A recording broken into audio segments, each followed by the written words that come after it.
Western Sahara is an area on the very western tip of the Sahara Desert, where the desert meets the North Atlantic Ocean.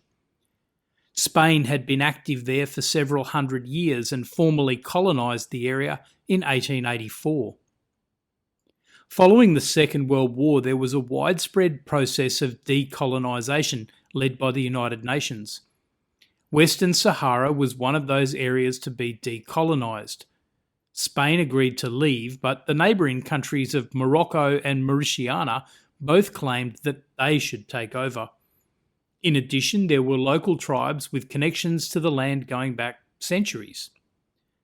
Spain proposed a referendum offering the inhabitants of the area three choices: to join Morocco, or Mauritania, or to become independent.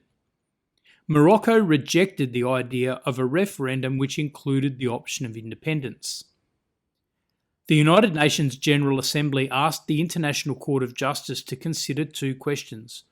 Was the area terra nullius, land belonging to nobody at the time of Spanish colonisation? And what were the relationships of Morocco and Mauritania to the Western Sahara? The court found that the land was not terra nullius because at the time of colonisation, Western Sahara was inhabited by peoples which, if nomadic, were socially and politically organised in tribes and under chiefs competent to represent them. However, the court then found that neither Morocco nor Mauritania nor the local tribes had sovereignty over the land. They used a test set out in an earlier case called the legal status of Eastern Greenland.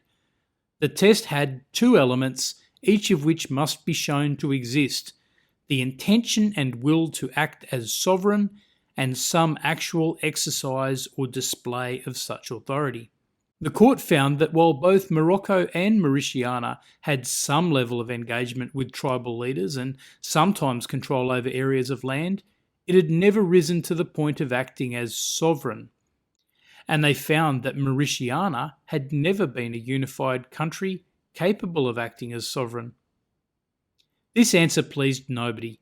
Spain didn't want to stay, and neither Morocco nor Mauritania nor the local tribes had been found to be sovereign. In the end, the Spanish walked away and Morocco invaded.